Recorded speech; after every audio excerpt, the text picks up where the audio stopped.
موضوع الدرس في فضيلة التهجد وأحكام التهجد سورة المزمل تفسير ابن كثير. الحمد لله رب العالمين والصلاة والسلام على أشرف الأنبياء وسيد المرسلين سيدنا محمد وعلى آله وأصحابه أجمعين. اللهم صل على سيدنا محمد وعلى آل سيدنا محمد كما صليت على إبراهيم وعلى آل إبراهيم في العالمين إنك حميد مجيد. أعوذ بالله من الشيطان الرجيم. بسم الله الرحمن الرحيم. إن هذه تذكرة فمن شاء اتخذ إلى ربه سبيلا. إن ربك يعلم أنك تقوم أدنى من ثلثي الليل ونصفه وثلثه وطائفة من الذين معك والله يقدر الليل والنهار. علم أن لن تحصوه فتاب عليكم فاقرؤوا ما تيسر من القرآن. علم أن سيكون منكم مرضى وآخرون يضربون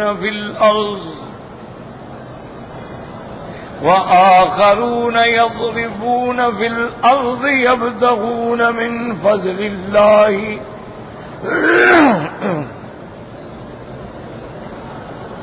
وآخرون يقاتلون في سبيل الله فاقرؤوا ما تيسر منه وأقيموا الصلاة وآتوا الزكاة وأقرضوا الله قرضا حسنا وما تقدموا لأنفسكم من خير تجدوه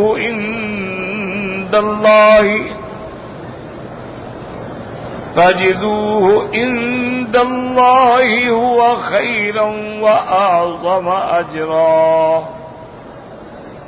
واستغفروا الله إن الله غفور رحيم. اللہ تبارک و تعالی نے کلام مقدس کی ان آیات مبارکہ میں صلاۃ التہجد کے بارے میں ارشاد فرمایا کہ پہلے اللہ نے تہجد فرض فرما دی اور اوقات بھی بتلا دیے کہ یا دو حصے عبادت ایک حصہ آرام، یا آدھا حصہ آرام آدھا حصہ عبادت، یا دو حصے آرام اور ایک حصہ عبادت. تو اس میں بہت بڑی مشقت تھی. صحابہ تو بعض ساری رات کھڑے رہتے تھے، ڈر جاتے تھے کہ خدا نہ خواستہ ہم نے پورا وقت نہ لگایا ہو. تو اب اللہ تبارک و تعالی نے 1 سال کے بعد تقریباً احکام فرما کے فرضیت جو تھی تہجد کی اس کو ختم فرما دیا کہ اب تہجد فرض نہیں. اب تہجد کی جو حیثیت ہے وہ ایک نفل کی حیثیت نافلہ ہے. اگر اللہ توفیق عطا فرمائے تو بہت بڑا اجر و ثواب ہے، اور اگر خدا نہ کرے کوئی بندہ نہ کر سکے تو اس کے لیے معافی ہے. اسی ضمن میں ہم نے الحمدللہ یہ آیتیں پڑھی تھیں. اللہ فرماتے ہیں عالم ان سیکون منکم مرضی، عالم ماضی کا صیغہ نہیں، اللہ تو پہلے سے یہ بات جانتے ہیں۔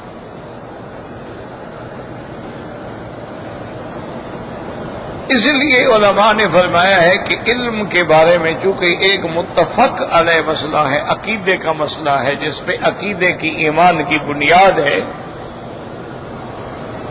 کہ عالم الغیب اور عالم ما کان وما یکون وما ہوا کائن الی یوم القیامت، یہ صرف اللہ کی صفت ہے، اللہ کے سوا کوئی عالم الغیب نہیں۔ اللہ اپنے انبیاء کو، اپنے اولیاء کو بعض غیب کے بارے میں خبر دے دیتے ہیں، ظاہر فرما دیتے ہیں، لیکن اس کو علم غیب نہیں کہا جاتا۔ علم غیب الگ بات ہے، اظہار علی الغیب، اخبار عن الغیب، اطلاع علی الغیب، انباء عن الغیب، یہ الگ بات ہے کہ کسی غیب کے بارے میں اللہ نے خبر دے دی۔ اس طرح تو سارے قرآن میں کتنا غیب ہے۔ اب حضرت آدم علیہ السلام کا قصہ ہے، حضور پاک نے تو نہیں دیکھا نا، تو غیب ہے۔ نوح علیہ السلام کا قصہ ہے، اسی طرح صالح علیہ السلام کا قصہ ہے، موسیٰ علیہ السلام کے واقعات ہیں، یعقوب و یوسف علیہ السلام کے واقعات ہیں، حضور پاک نے تو نہیں دیکھے۔ یہ سب غیب تھا جس کا اللہ نے خبر دی۔ اسی لیے قرآن میں علم کے بارے میں جتنے ہی صیغے ہیں نا، مثلا عالم الغیب، اسی طرح فرمایا واللہ علیم بذات الصدور،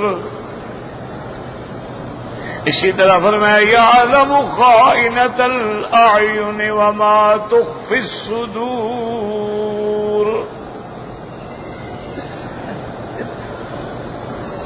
اسی طرح اللہ تبارک و تعالی نے فرمایا وعنده مفاتح الغیب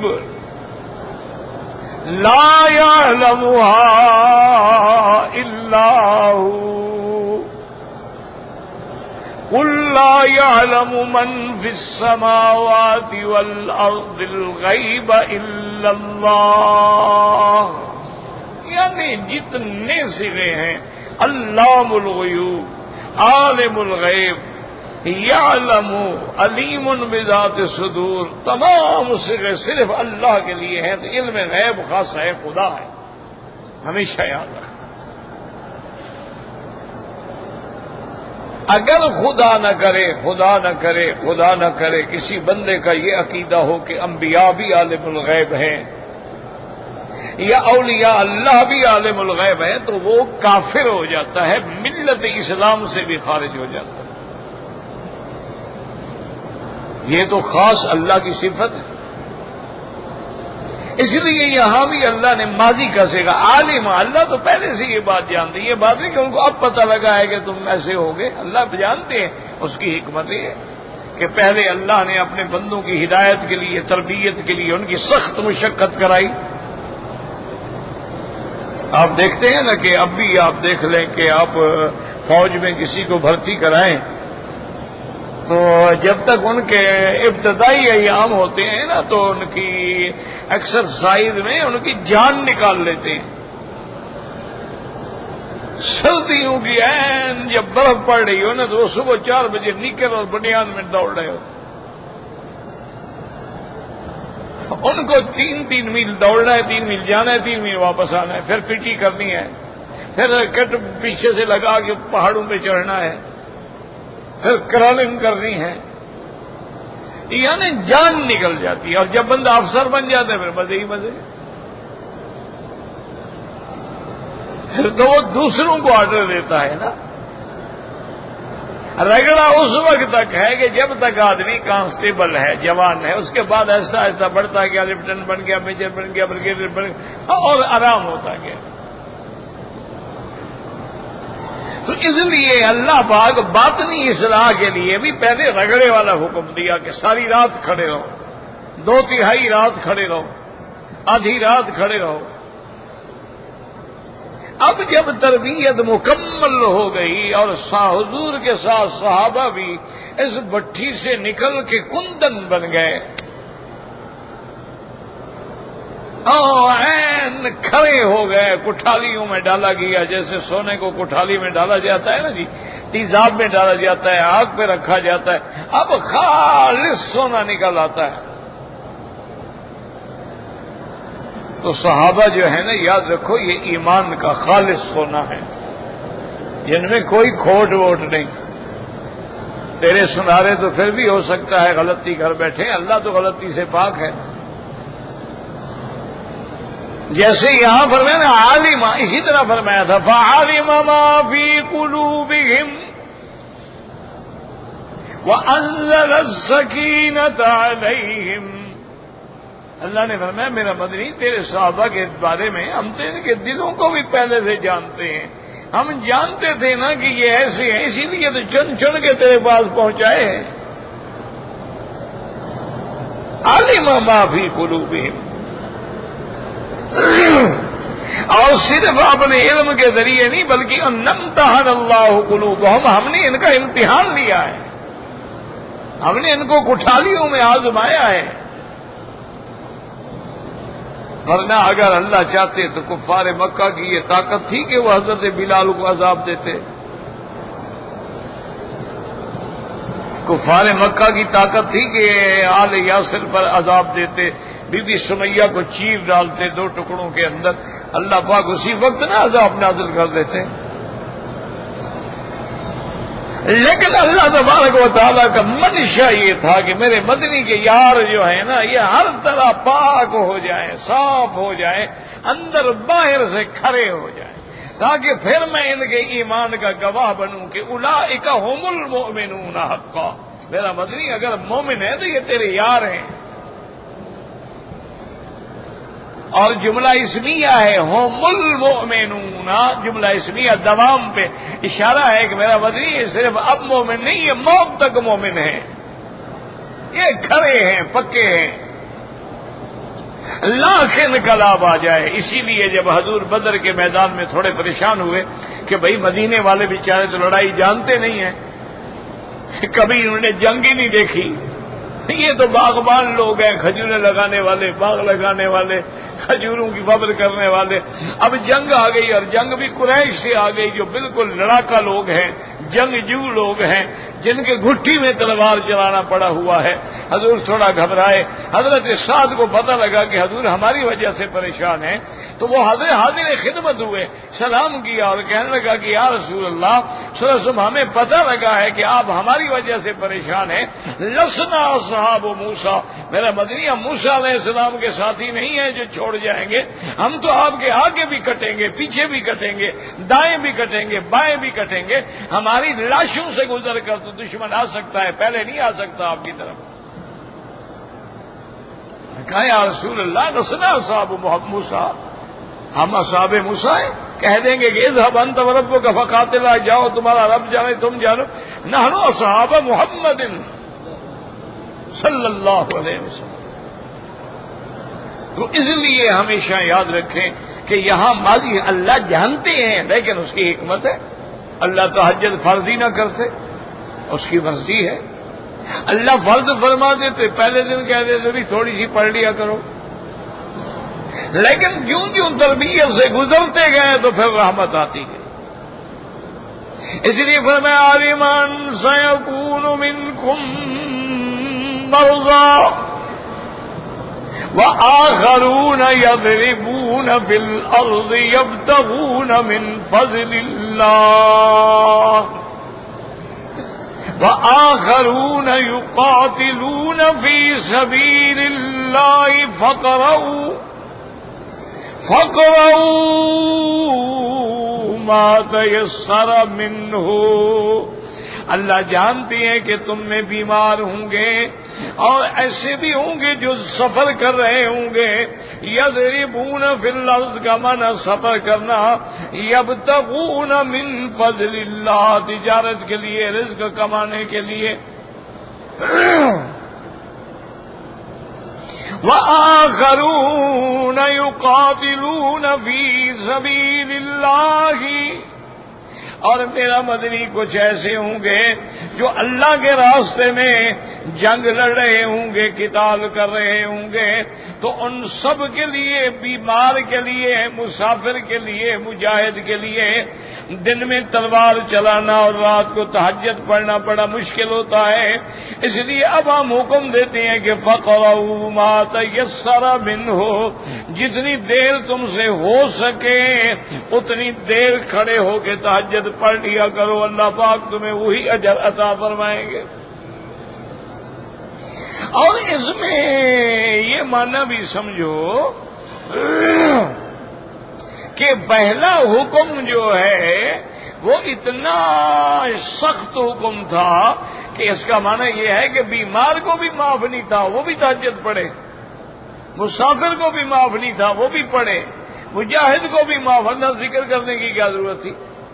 معنی یہ ہے کہ پہلے تو یہ حکم اتنا سخت ہے کہ چاہے وہ بیمار ہے۔ تمام حضرات جو ہیں دعا کریں، ہمارے بڑے عزیز بچے ہیں، ہمارے عزیز دوست کے بیٹے ہیں، آج ان کا ایکسیڈنٹ ہو گیا، اللہ معاف کرے۔ ہمارے بہت پیارا دوست تھا عتیق مرحوم، اچھا خدا کی شان ہے وہ خود بھی ایکسیڈنٹ میں فوت ہوا، اس کے ساتھ ایک چھوٹا بیٹا تھا وہ بھی ایکسیڈنٹ میں فوت ہوا۔ یہ اس کا بیٹا ہے شاکر، وہ بھی آج ایکسیڈنٹ ہوا، ابھی بیچارہ ہسپتال میں ہے، آئی سی یو میں ہے، بڑی خطرناک چوٹ ہے۔ اور اسی طرح ہمارا بالکل بچوں کی طرح ہے اسامہ ہے، مدینہ منورہ سے ہیں، جو ہماری رباط کے سارے معاملات کو سنبھالتا ہے۔ تو یہ سارے ایک ہی گاڑی میں تھے، اسامہ بھی، عبد الرحمان بھی اور شاکر بھی، اور ایکسیڈنٹ ہوا۔ اللہ دو تو الحمدللہ بچ گئے، لیکن شاکر ابھی تک بڑی سخت حالت میں ہے۔ اللہ تبارک و تعالی شفا عطا فرمائے۔ یہ اللہ کا نظام ہوتا ہے، اس کو دنیا کی کوئی طاقت نہیں ٹال سکتی، جو اللہ نے لکھ دیا ہے نا وہ ہوگا۔ عتیق مرحوم جو تھے اتنا مخلص دوست تھا نا جی، اللہ معاف فرمائے، میں کبھی کبھی اس سے ناراض ہو جاتا تھا کہ کسی آدمی نے اگر میرے بارے میں کوئی بات نہیں ہے بس وہ لڑنے مرنے پہ تیار ہو جاتا، چھوڑو یار لوگ کرتے رہتے ہیں، اگر ہمیں 100 آدمی چاہنے والا ہے تو 200 گالیاں دینے والا بھی ہے۔ یہ تو مسئلہ ہی نہیں ہے کہ ساری دنیا ہمیں اچھا سمجھے، اور جس عالم کی ہے جس جماعت کی مخالفت نہ ہو تو سمجھو وہ اس عالم میں کھوٹ ہے۔ انبیاء کی کیوں مخالفت ہوئی ہے؟ سارے لوگ ایمان لے آتے۔ یہ تو لازم ہے نا کہ کیوں دیکھیں نا، جب ہم لوگ درس دیتے ہیں تو اس میں اہل احوا بھی ہیں، اہل بدعت بھی ہیں، قبر پرست بھی ہیں، تعزیہ پرست بھی ہیں، روافض بھی ہیں، خوارج بھی ہیں، قادیانی بھی ہیں، اور بے دین بھی ہیں، لا مذہب بھی ہیں، تو اب سارے ہماری تعریف کیسے کر سکتے ہیں؟ صاحب بات ہے، اگر 10 آدمی کہیں گے یار ہمیں فائدہ ہوا، 200 کہیں چھوڑو یار چھوڑو، ایسی باتیں یہ مولوی باتیں کرتے رہتے، تو وہ بیچارہ لڑ پڑتا تھا فوراً۔ میں اس سے پھر تو ایک دن یہی حرم سے میں نکلا تو ظہر کی نماز پڑھ کے آگے کھڑا تھا، کہتے جی میں مدینہ شریف جا رہا ہوں۔ میں نے کہا اللہ خیریت سے لے جائے۔ کہتا ہے مکی صاحب مل تو لیں، اور میں نے کہا یار ہم ساری زندگی یہاں کٹھے رہے ہیں، کہاں تو کوئی ملک تو نہیں جا رہے ہیں، مدینہ شریف جا رہے ہیں الحمدللہ۔ اور کہتے ہیں یار مل تو رہے، کیا پتا پھر ملیں گے کہ نہیں ملیں گے۔ مدینہ منورہ گیا، ہماری رباط میں ٹھہرا، کبھی نہیں گیا اللہ کا بندہ، خیال آ گیا جی مدائن جاتے ہیں، وہ علاقے جو ہے نا جی وہ دیکھنے کے لیے۔ سارے وہ دوست روک رہے ہیں کہ بھی وہ سڑک ٹھیک نہیں ہے، تنگ سڑک ہے، پھر راستے میں اونٹ وغیرہ آ جاتے ہیں، آپ لوگ رات میں نے کہا نہیں 2 گھنٹے کا سفر ہے ابھی جا رہے ہیں۔ وہاں دوستوں نے کہا ہمارے گھر کا تو نہیں میرے لیے وہاں ایک ہوٹل کا کمرہ بک کرا دو، میں بس آ رہا ہوں۔ راستے میں ایکسیڈنٹ ہو گیا۔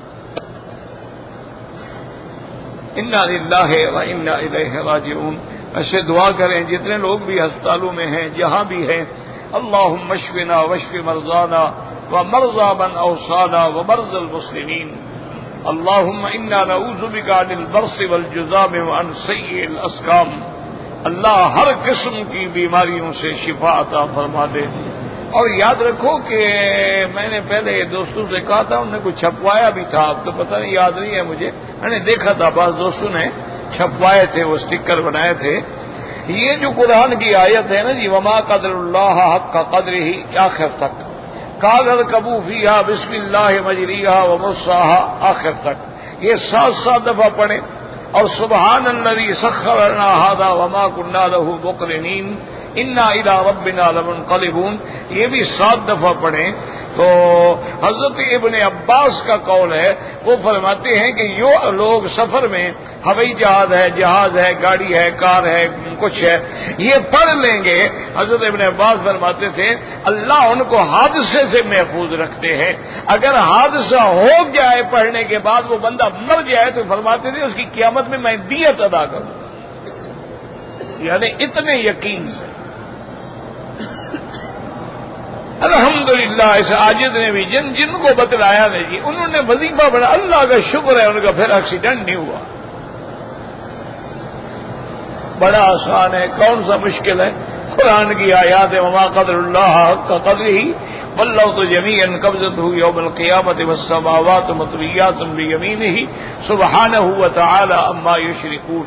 اور دوسری آیت ہے قال اركبوا فيها بسم الله مجريها ومرساها ان ربي لغفور رحيم سبحان الذي سخر لنا هذا۔ وہ جو دعائیں ہیں نا حدیث کی، وہ تو ویسے ہی پڑھنی ہے نا، اللہ اکبر اللہ اکبر اللہ اکبر اللہ اکبر، اللہم انا نسألک فی سفرنا هذا البر والتقوى، اللہم انا نعوذ بک من وعثاء السفر وکآبۃ المنظر وسوء المنقلب بالمال والاہل والولد۔ اسی طرح آیت الکرسی، جو بھی یاد ہو نا جی، کچھ بھی یاد نہ ہو، کچھ قرآن شریف جہاں سے یاد ہے نا پڑھ لو۔ آیت الکرسی یاد ہے، سورۃ فاتحہ یاد ہے، سورۃ یاسین یاد ہے، جہاں سے بھی یاد ہے نا وہ پڑھ لیں، اور آیت الکرسی کا ایسے حصار کر دیں نا جی، پڑھ کے ایسے تصور کر لیں گے، یا اللہ میرے گھر کی، میرے خاندان کی، میرے بچوں پر کبھی بھی وہاں کچھ نہیں ہوگا، اللہ کی قدرت۔ ہمارے بالکل بزرگ تھے، فوت ہو گئے اپنا، اب تو میرے خیال میں اس کو ساہیوال کہتے ہیں، پہلے منڈ گمری کہتے تھے، وہاں ہوتا تھا جامعۃ الرشید، اب بھی ہوگا انشاءاللہ۔ تو وہاں جو شیخ الحدیث تھے نا جی، اتنی ایک چھوٹی سی صندوقچی ہوتی تھی، چھوٹی سی صندوق ٹین کی، اور اس کی ایک چھوٹی سی تالی ہوتی تھی، یوں کرو تو ٹوٹ جائے، اس میں سارے لنگر کے پیسے رکھے رہتے تھے، جو چندہ آتا روز کا وہ بھی اسی میں ہوتا تھا، اور جو پہلے کا تھا وہ بھی اسی میں ہوتا تھا، اور سب وہ مال اسی میں ہوتا تھا۔ 2-3 آدمی تھے جو چور تھے بڑے پکے، وہ نظر رکھتے رہے کہ یار اس مولوی کے پاس صندوقچی میں تو بڑا مال ہے، نوٹ ہی نوٹ بھرے ہوئے ہیں۔ اللہ کی شان ہے، حضرت تہجد پڑھیں، وہ چور آ گئے، ان کو پتا تھا بوڑھے آدمی ہیں، بزرگ شیخ الحدیث ہیں، کیا کر سکتے، ایک آدمی پکڑ لے گا کیا کرے گا۔ انہوں نے کہا ٹھیک ہے، وہ جناب آگے اب تالی کھول رہے ہیں، تالی وہ کھولنے میں ہی نہیں آتی۔ اب وہ جناب بڑے پریشان، بھی ہم تو بڑے ماہر کفر شکن ہیں، اتنے بڑے بڑے تالے توڑ ڈالتے ہیں، یار اس تالی کو کیا ہو گیا۔ اتنی دیر میں حضرت نے سلام پھیرا، فرمایا بھائی اس پہ میں نے آیت الکرسی پڑھی ہوئی ہے، یہ تالی تو نہ کھلے ہیں۔ اب انہوں نے کہا اچھا مولوی نہیں کھلتی تو نہ کھلے، ہم خود صندوقچی لے جاتے ہیں، صندوقچی لے گئے، وہ کہتے ہیں جو ہم کمرے سے نکلے اندھے ہو جائیں، پھر اس کو رکھ دیں، پھر ہماری آنکھیں ٹھیک ہو جائیں، پھر ہم اٹھا کے چلنے پڑے، پھر اندھے ہو جائیں۔ ہم نے کہا چھوڑو یار یہ صندوقچی چھوڑ دو یار۔ لگے آیت الکرسی پڑھ کے طلباء کا مال تھا، فقیر نے اس کا حصار کر دیا تھا، اللہ کے بدل سے اس کو کوئی اٹھا نہ سکے ہے، نہ یہ کھلے ہے اور نہیں کھلی، کوئی اٹھا نہ سکا۔ تو بات یہ ہے کہ یقین بھی تو ہو نا. ہمارا تو نہ ایمان ہے نہ یقین ہے. ہم تو پتہ نہیں کون سی نسل ہے. مجھے تو کبھی کبھی اپنے اوپر بھی شک ہوتا ہے کہ ہم مسلمان بھی ہیں. عالم ہونا تو بڑی بات ہے, مجھے تو یہ ڈر ہوتا ہے کہ ہم مسلمان بھی ہیں. لوگوں کو ہم بتلاتے ہیں اور خود اپنا ایمان نہیں ہوتا. لوگوں کو ہم بتلاتے ہیں اور لوگوں کے پاس جا کے ہم چندے مانگتے ہیں. اللہ کے بندے تیرے ذمے ہے. والد صاحب رحمت اللہ علیہ کے اس دور میں 300 350 طالب تھا, کوئی کمرے ہی نہیں تھے اور مانگی ہوئی روٹی آتی تھی. مسجدوں میں طالب سوتے تھے. کوئی سفیر نہیں, کبھی زندگی میں پیسے نہیں مانگے. کہتے مانگنے کی کیا ضرورت ہے, اللہ دے گا دے دے گا, نہیں دے گا تو اس کی مرضی ہے. طالب آئیں گے پڑھا دوں گا, بھاگ جائیں. اچھا یہاں بھی کوئی ان کو پیسے دے جاتا تھا نا, کوئی لوگ پرانے یہاں رہتے ہیں نا, ان سے آپ پوچھیں تو 5 روپے 10 روپے 20 روپے, تو باپ ملک عبدالعزیز پہ باہر کھڑے ہو جاتے تھے. کہتے بھی کوئی غریب کوئی مسکین کوئی ہے, وہ آ جاؤ لے جاؤ. سارے پیسے لے کے جیب خالی کر کے پھر گھر جاتے تھے. جو لوگ پرانے یہاں رہنے والے ہوں نا ان سے پوچھ لیں. بادشاہ نے دعوت دی, اس کی دعوت کے پیچھے لکھا کہ میں جس بادشاہ کے دروازے پہ آیا ہوں اس کو چھوڑ کے تیرے پاس آنے کی اجازت نہیں ہے. لوگوں نے کہا حضرت یہ کیا کر دیا؟ انہوں نے کہا یار نکال دیں گے, میں نے وہاں جا کر بھی بخاری شریف پڑھا نہیں ہے, وہاں میں نے کون سا ڈاکہ مارنا ہے. جب تک اللہ نے رکھا ہے پڑھائیں گے, نکال دیں گے. وہ ایمان کہاں سے لے آئیں, وہ تقوی کہاں سے لے آئیں, وہ رزق حلال کہاں سے لے آئیں. کہتے تھے طالب جو ہے یہ میرے مدنی پاک کا مہمان ہے, حدیث رسول پڑھنے آیا, اس کو اگر ہم نے حرام کھلا دیا تو قیامت میں ہم خدا کو کیا جواب دیں گے کہ میرے نبی کی حدیث پڑھنے کے لیے تیرے پاس آیا اور تم نے اس کو حرام کھلایا. سرمایہ داروں کا پیسہ کھلایا, جن کے پیسے میں سود ہے, جن کے پیسے میں ربا ہے, جن کے پیسے میں جوا ہے, جن کے پیسے میں سٹا ہے, جن کے پیسے میں سب بلائیں ملی ہوئی ہیں.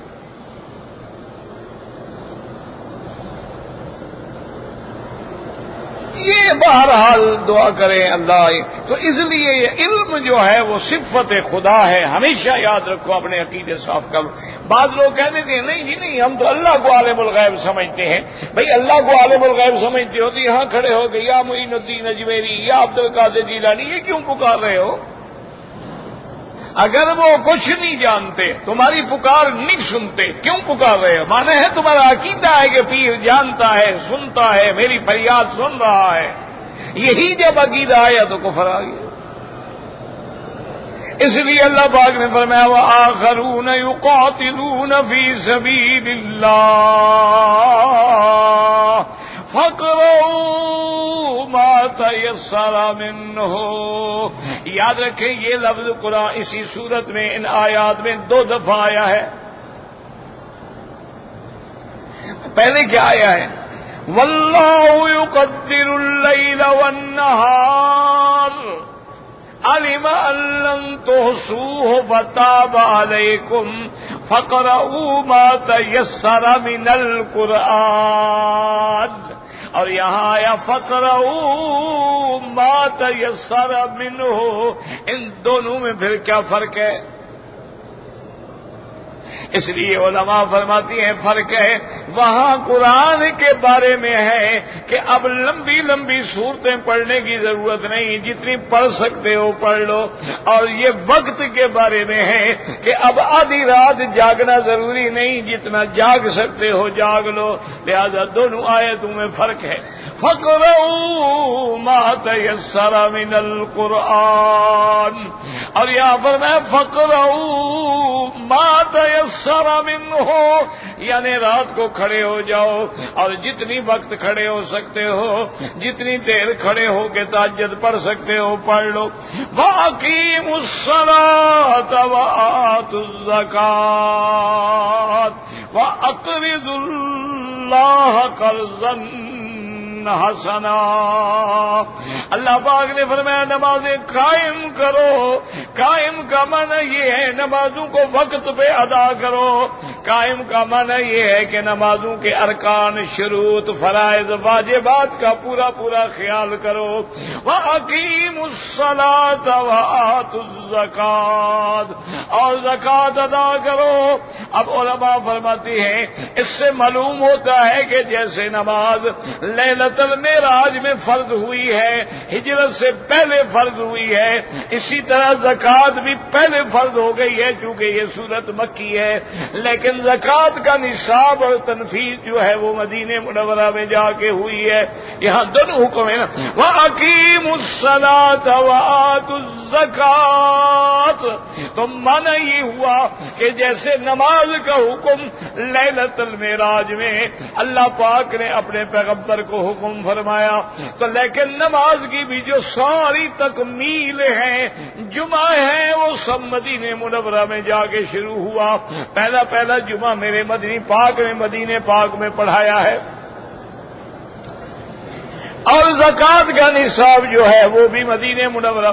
وَأَقْرِضُوا اللَّهَ قَرْضًا حسنا. یہ کتنی بڑی شان ہے.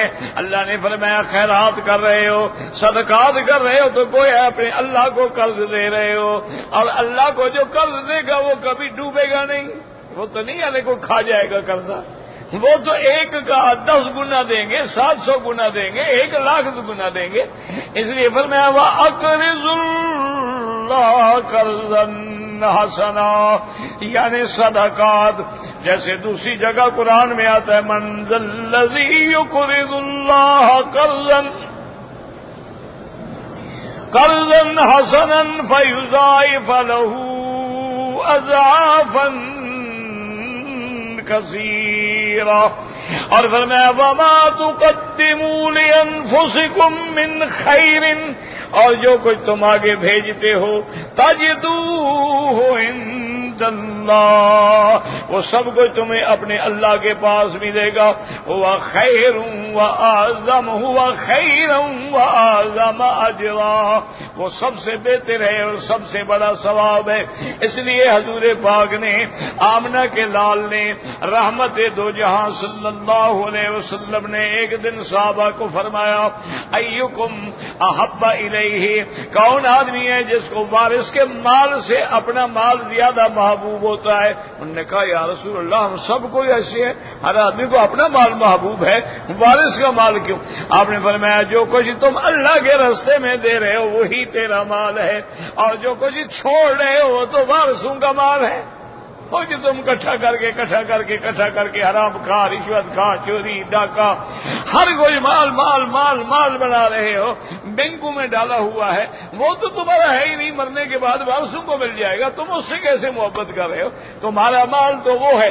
اس لیے حضور نے فرمایا ماں جو کچھ تم نے کھایا ہے ماں اکلت فافنیتا، وہ ختم ہو گیا. وما لبست فابلیتا، جو لباس پہنا وہ بھی بوسیدہ ہو گیا. وما تصدقت، اور باقی وہ رہے گا جو تم نے اللہ کے راستے میں خیرات کیا ہے، اللہ کے راستے میں صدقہ کیا ہے، وہ ہمیشہ تیرے لیے محفوظ رہے گا. اس کا اجر قیامت میں اللہ عطا فرمائیں گے. تو اس لیے اللہ نے یہ بھی بتلا دیا کہ جیسے نماز کے ساتھ نوافل بھی ہیں ایسے زکات کے ساتھ صدقات بھی ہیں. صرف زکات دے کے نہ خوش ہو جاؤ کہ جی میں زکات تو دیتا ہوں، اور ساتھ زکات تو دیتے ہو لیکن باقی اللہ تبارک و تعالیٰ کے راستے میں خرچ بھی تو کرو نا. الذین ينفقون اموالهم باللیل والنہار سرا وعلانیۃ، مومن لوگ جو ہیں اللہ کے راستے میں دن ہے رات ہے ظاہر ہے چھپے ہے خرچ کرتے ہیں. اس لیے میرے محبوب دو عالم صلی اللہ علیہ وسلم فرماتے تھے انفق بلالا،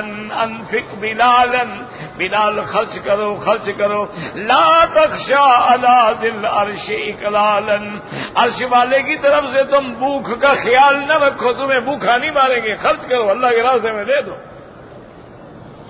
اس لیے فرمایا وما تقدموا لانفسکم من خیر تجدوه عند عند اللہ هو خیرا واعظم اجرا واستغفر اللہ ان اللہ غفور رحیم.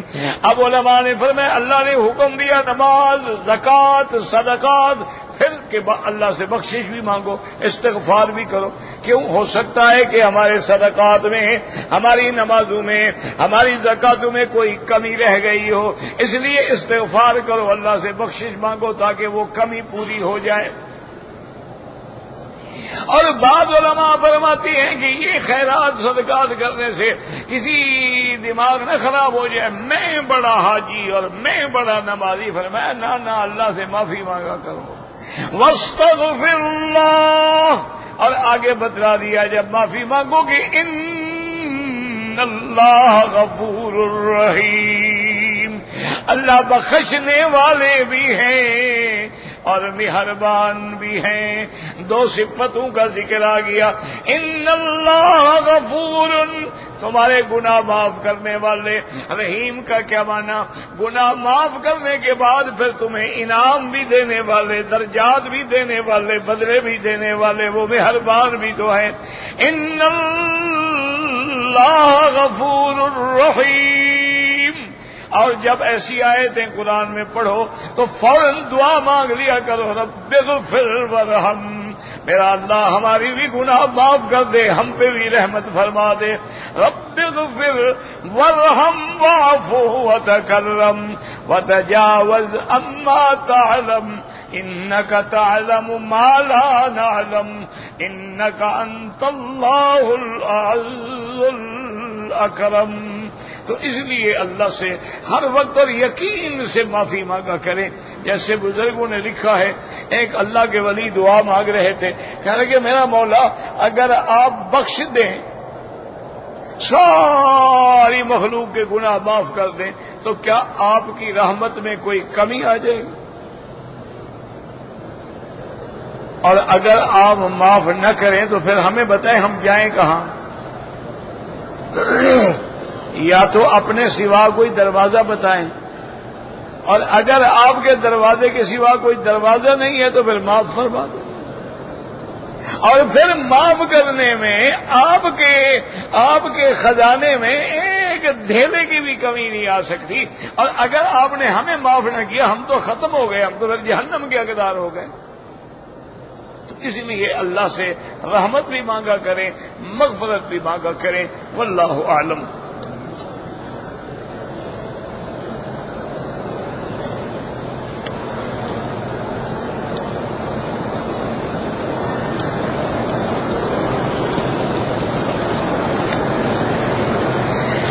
میرے بھائی گزارش یہ ہے کہ مکے میں رہنے والے، جدے میں رہنے والے، بارہ میں رہنے والے، جیرانہ میں رہنے والے، شرائع میں رہنے والے، یہ سارے جو میقات کے اندر ہیں ان کا حج مفرد ہے. اور جب حج کا وقت آئے گا احرام باندھو، 2 رکعت پڑھو، لبیک بحجۃ لبیک اللہم لبیک پڑھتے ہوئے اپنے گھر میں احرام باندھو گے جہاں تمہارا گھر ہے. کوئی ضروری نہیں ہے کہ بندہ حرم شریف میں آ کے احرام باندھے، یہ کوئی ضروری. ہاں اگر نماز پہ آئے ہو احرام بھی اپنا یہاں نماز کے بعد نیت کر لو، کوئی بات نہیں، افضل ہے، ثواب ہے. لیکن اپنے گھر سے احرام باندھو گے. احرام باندھ کے کچھ بھی نہیں کرنا، سیدھے مینا چلے جاؤ. مینا جانے کے بعد عرفات، پھر مزدلفہ، پھر 10 کو مینا آ کے کنکری مارو، سر مڈاؤ، احرام کھول دو، تمہارے احرام ختم ہو گیا. تمہیں بکری دینے کی بھی ضرورت نہیں. حج افراد والے کے لیے کوئی حج کی بکری ضروری نہیں ہوتی. ایک ہوتی ہے قربانی. مثلا جو ہمارے ملک میں ہے، پاکستان میں، بنگلہ دیش میں، ہندوستان میں جو مسلمان ہیں وہ قربانی کریں گے کہ نہیں کریں گے؟ وہ قربانی الگ چیز ہے، حج کی بکری الگ چیز ہے. اچھا کچھ لوگ امیر آدمی ہیں، سب کو جو مکے میں رہتے حج نہیں کرتے، وہ بھی قربانی کریں گے. اضحیہ الگ چیز ہے، ہدی تمتع اور ہدی قران جو ہے وہ الگ چیز ہے. کہتے جی کہ یہ تفسیر کی کتابیں جو ہیں بعض اوقات کرسی کے نیچے رکھی ہوتی ہیں، تو یہ بیٹھنے والے خیال کریں اب یہ تو نہیں وہ کہاں لے جائیں، انہوں نے اسی لیے تو خانہ بنایا ہے کہ کتاب ہو تاکہ آدمی اٹھا لے فوراً، تم نہ بیٹھو۔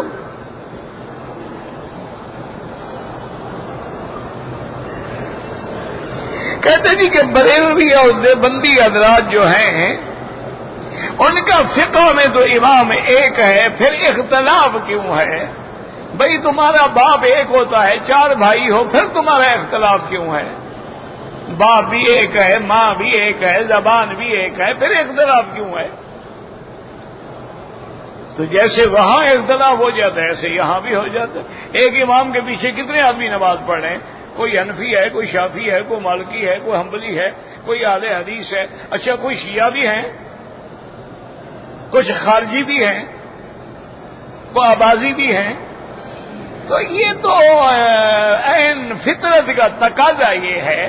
لیکن بہرحال جہاں تک ہم نے کتابیں پڑھی ہیں تاریخ واریخ کی کہ یہ دیوبندی بریلوی کا جو جھگڑا ہے نا جی، یہ انگریز کے آنے کے بعد شروع ہوا، اس سے پہلے کوئی جھگڑا نہیں تھا۔ سب کی سند حضرت شاہ ولی اللہ محدث دہلوی رحمت اللہ علیہ سے شروع ہوتی تھی، آگے پھر حضرت کی اولاد شاہ عبد القادر رحمت اللہ علیہ ہے، اسی طرح آگے آ جائیں نذیر حسین دہلوی رحمت اللہ علیہ ہے، اسی طرح پھر آگے سے علماء تھے بڑے بڑے، ان کا کوئی اختلاف نہیں تھا۔ اگر کوئی مسئلے میں اختلاف بھی تھا تو وہ تو دیوبندیوں کا آپس میں بھی تھا۔ حضرت حاجی امداد اللہ مہاجر مکی رحمت اللہ علیہ میلاد کے قائل تھے، لیکن ان کے مرید ہیں، بیعت ہیں ان سے، حضرت گنگوہی رحمت اللہ علیہ مخالف تھے۔ حضرت تھانوی رحمت اللہ علیہ جو ہے میلاد کے قائل تھے، اور حضرت گنگوہی کے شاگرد ہیں۔ اپنے استاد سے اتنی بڑی بحث ہے اس علم میلاد، مسئلہ میلاد پہ، تذکرۃ الرشید کھول کے آپ پڑھیں، آپ حیران ہو جائیں گے۔ آخر میں حضرت تھانوی نے اعتراف کیا اور کہا حضرت مجھے مسئلہ سمجھ آ گیا ہے کہ میلاد بدعت ہے، اب میں بھی نہیں کروں گا۔ تو یہ علمی اختلاف تو آپس میں بھی ہو جاتے ہیں، لیکن یہ جو مسجدوں میں جنگ اور ایک دوسرے کو کافر کہنا اور جہاد کے خلاف فتوے دینا اور انگریزوں کے حق میں سپاس نامے پڑھنے، یہ سارا انگریزوں کے آنے کے بعد انہوں نے مولویوں کو خریدا، انہوں نے گھر گھر میں لڑائی کروا دی کہ یہ لوگ لڑتے رہیں، مرتے رہیں، ایک دوسرے کو قتل کرتے رہیں اور ہم آرام سے سکون سے بیٹھے رہیں، چونکہ دونوں طرف مرنے والا تو مسلمان ہی ہے نا۔ یہ جھگڑے ان کے آنے کے بعد ہوئے ہیں، پہلے علمی اختلاف تھا، جھگڑا کوئی نہیں تھا، لڑائی کوئی نہیں تھی، سر پھٹول کوئی نہیں تھا، ایک دوسرے کے خلاف فتوے نہیں چھپتے تھے، اور نہ انعام رکھے جاتے تھے کہ یہ فلاں مسئلہ ثابت کرو، 10,000 انعام نے کہا، 1 لاکھ انعام نے کہا، 2 لاکھ دیا بھی، کسی نے کچھ بھی نہیں آج تک، یعنی وہ بھی جھوٹے وعدے۔ تو یہ بہرحال اللہ ہدایت دے، اور کیا کہہ سکتے۔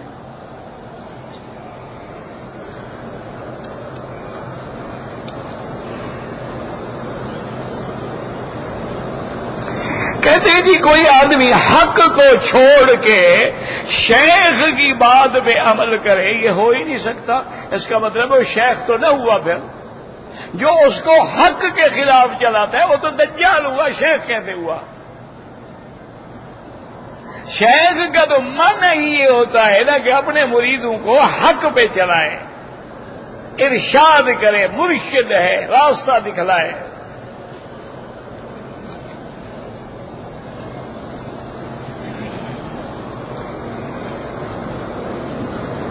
نماز جنازہ میں کون سا دعا ہے؟ کوئی کتاب لے کے یاد کر دو۔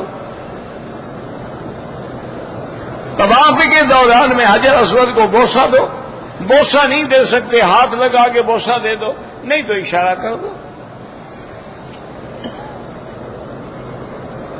اذان مغرب کے بعد اگر کسی نے مغرب کی نماز سے پہلے 2 رکعت طواف کے پڑھ لیے، کوئی حرج نہیں، ٹھیک ہے، بالکل ادا ہو جائیں گے۔ افضل یہ ہے احناف کے نزدیک کہ مغرب کے بعد پڑھیں۔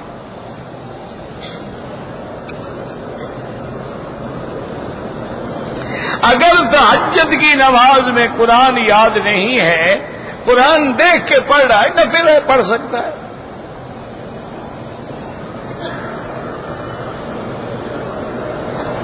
اگر رمضان میں آدمی نے میقات سے عمرہ کیا یا مسجد عائشہ سے، میقات والے عمرے کا بڑا ثواب ہے، جتنی مشقت زیادہ ہوگی اتنا اجر بھی زیادہ ہوگا، الاجر علی قدر النسب۔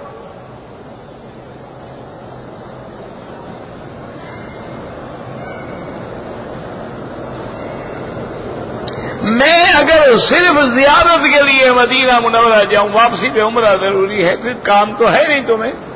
کام میں تو علماء نے گنجائش لکھی ہے کہ کوئی ڈپٹی والا ہے، ملازم ہے، کام ہے، کسی کو لانا ہے، لے جانا ہے، وہ نہ کرے تو دم نہیں ہوگا، ورنہ افضل یہ ہے کہ وہ بھی کرے۔ اور تم تو جا ہی زیارت کے لیے رہے ہو تو پھر عمرہ ضروری کرو۔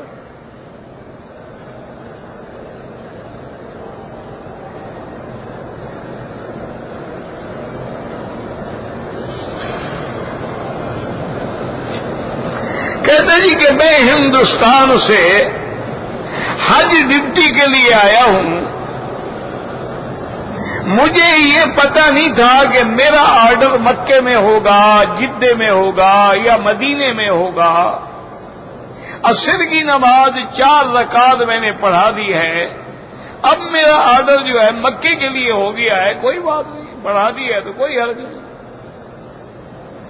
لیکن اصولی بات یہ ہے کہ جب تمہارا آرڈر نہیں ہوا، لیکن ہندوستان سے تو مسافر ہو نا، سفر کر کے آئے ہو نا، یا تمہارا آرڈر ہو جائے پھر وہاں تم 15 دن رہنے کی نیت کر لو، یا بھی یہاں میں نے مہینہ مکے میں رہنا ہے، اب مقیم ہو گئے۔ لیکن جب تک یہ فیصلہ نہ ہو تو پھر آپ کو نماز قصر پڑھانی چاہیے۔ جو ہو گیا بس اللہ معاف کرے۔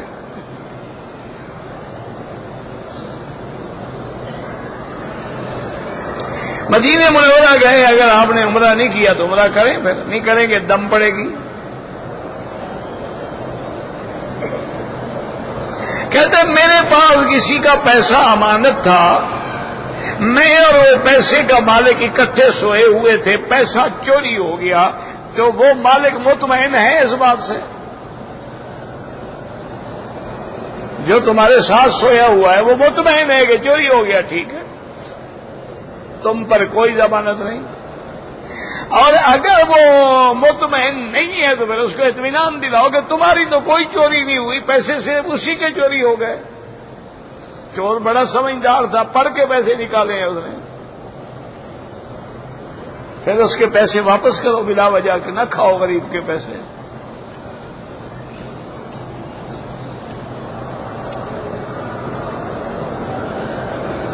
میں نے اپنے والد کی طرف سے حج بدل کرنا ہے، بالکل کریں، والد کی طرف سے یا والدہ کی طرف سے بہت بڑا ثواب ہے۔ ایک حدیث میں تو یہ بھی آتا ہے کہ جو آدمی، ایک آدمی پیسے دے رہا ہے، ایک آدمی حج کر رہا ہے، ایک آدمی فوت ہو گیا ہے، تو اللہ پاک حکم دیتے ہیں ان تینوں کو برابر حج کا ثواب دو۔ پیسے دیے اس کو بھی پورا حج، جو کر رہا ہے اس کو بھی پورا حج، جس کے لیے کر رہا ہے اس کو بھی پورا حج۔ اور اسی طرح بعض آثار میں یہ بھی آتا ہے کہ جو آدمی اپنے والد یا والدہ کے لیے حج کرے تو اس کو اللہ 10 حج کا ثواب دیتے ہیں، ہر حال میں کرے۔ اور حج تمہارا ایک ہے، اپنا کرو یا بدل کرو، قربانی بکری بھی حج کی ایک ہوگی، 2 کیوں؟ بھائی تم حج کر رہے، تمہارا تو ہے نہیں، حج ہے تمہارے باپ کا، تو بکری ایک، حجی ایک۔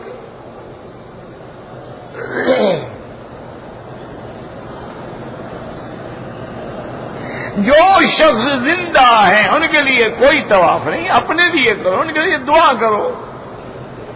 حرم کی حدود جو ہے میرا بھائی وہ مختلف ہیں۔ مثلا ادھر سے تنعیم ہے جس کو مسجد عائشہ کہتے ہیں، وہاں حد حرم ہے۔ آپ جتنے جا رہے ہیں راستے میں ایک چوکی آتی ہے شمیسی جس کو کہتے ہیں، وہ حد حرم ہے۔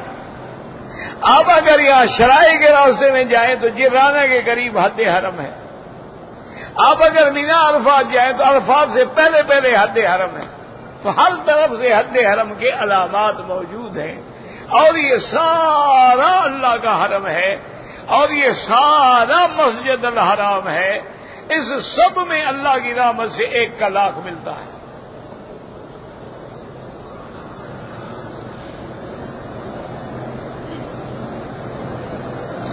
میری بیوی کا آپریشن ہوا ہے دل کا، اس کو فالج بھی ہو گیا، اللہ شفا عطا فرمائے۔ بھئی انسان عاجز ہے، کیا کر سکتا ہے؟ خلق الانسان ضعیفا۔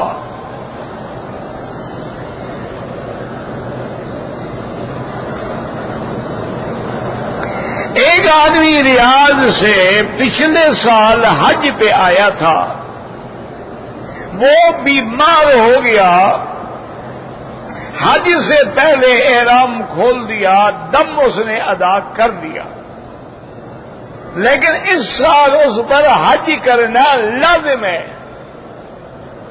کیونکہ وہ حج کی نیت کر چکا تھا۔ اچھا مسئلہ بھی سمجھ لو اچھی طرح، مثلا ایک آدمی نے حج کی نیت کر لی، جدے سے آ رہا ہے، کہیں سے آ رہا ہے، ابھی وہ بیچارہ راستے میں ہے کہ بیمار ہو گیا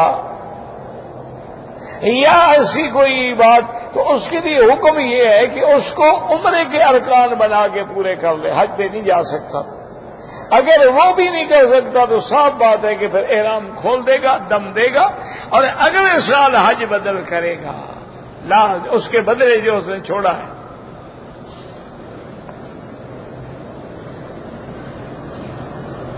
بالکل حج لازم ہے، ہر حال میں اس کو کہو حج کرے۔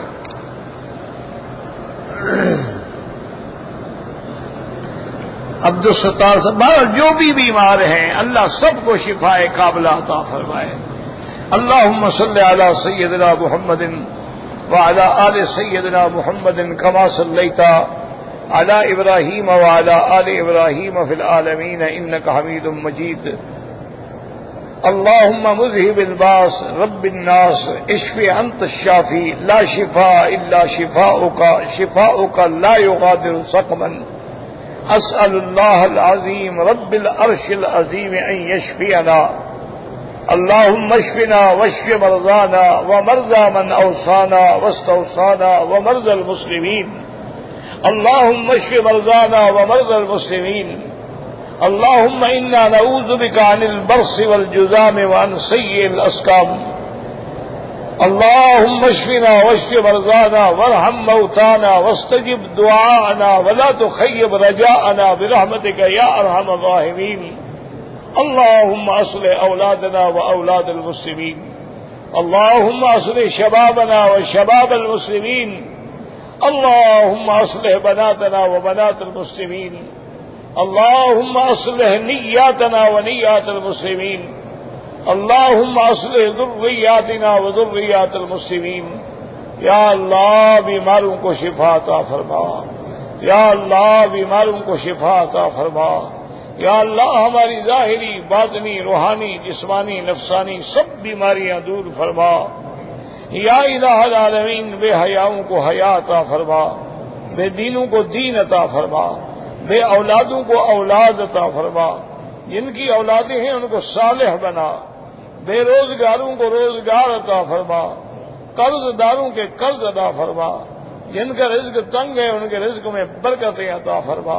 یا اللہ ہمیں مانگنا بھی نہیں آتا بغیر مانگے عطا فرما، یا اللہ ہمیں مانگنا بھی نہیں آتا بغیر مانگے عطا فرما۔